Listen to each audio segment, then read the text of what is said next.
MEP Skripek, our host, State Secretary Mr. Solej Bobovnitsky, Mr. Prager, ladies and gentlemen.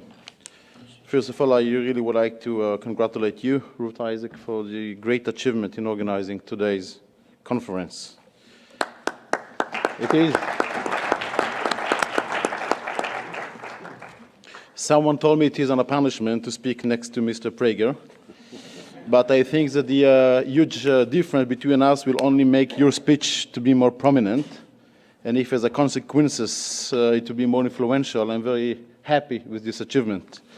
I thank you very much for your visit to Brussels, and I thank you very much for all what you do. Your tremendous job makes so many Jews to be much more proud of their Jewishness. Thank you so much for what you do.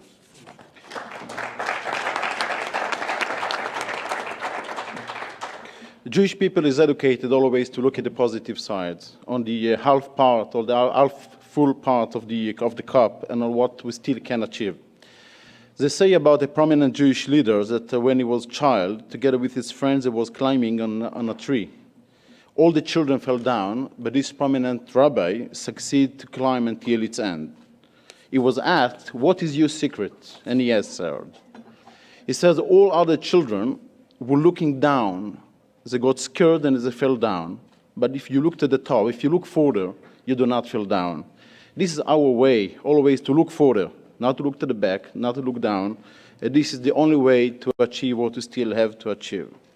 But unfortunately, all those we do want to look only at the positive sides of everything, but today we are forced to speak about what is still not good. And this is the fact that despite European leaders' declarations that they do not want to see Jews leaving this continent, we still see so many legislators in this continent that initiate bills that aim to ban fundamental Jewish customs, such as circumcision or ritual slaughter, and actually limiting the possibilities of Jewish life in Europe. And this is very sad. It is very sad because Europe is a continent with an history of so many wars and victims, and in too many cases, it was related to the lack of tolerance towards other religion. In 1948, the United Nations adopted the Universal Declaration of Human Rights, which of course include freedom of religion. And here is the exact text. Everyone has the right to freedom of thought, conscience, and religion. This right includes freedom to change his religion or belief, and freedom, either alone or in a community with others, and in public or private, to manifest his religion or belief in teaching, practice, worship, and observance. When European countries adopted this declaration, they knew already the Jewish customs, such as ritual slaughter and circumcision, because the Jewish people observed this tradition for over 3,300 years. And it's a part of European culture for the over last 2,000 years. We do not speak about new customs that Jewish communities invented in the last years. So how could come leaders that declare that they would like to see Jews living in Europe and at the same time to promote legislation that aim to ban fundamental Jewish customs? Of course, officially, those politicians declare that their aim is children's rights and animal welfare. But the truth is that in most cases, freedom of religion has become a political battlefield. I really wish, that those politicians who seek to ban circumcision really concerned about the health of the Jewish children in Europe. To those politicians, I say, please do not be concerned only about the Jewish children.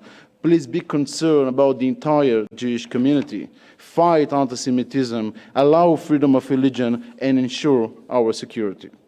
Because a law against ritual slaughter, a law against circumcision, is a law that clearly says that all Jewish parents are not reliable to raise their kids, and therefore they need politicians to pass legislations that will protect the children from their own parents. A legislation against ritual slaughter is a legislation that says that we cannot trust the Jewish people, the same nation that brought to the world the animal welfare. This is the same politicians that support hunting, who support procedure of rite of slaughter that harm millions of animals in every country in Europe, but they keep concentrate time after time in the very few animals that are slaughtered in the most careful way for the Jewish people. But we shall not be discouraged. We will keep demanding from the European leaders to be what they presume to be, leaders of everyone, to stand firm against the darkness that is presumed to be progress, against the lies that presume to present the truth, and against the racism that presume to be the keeper of civilians' lives. Thank you very much.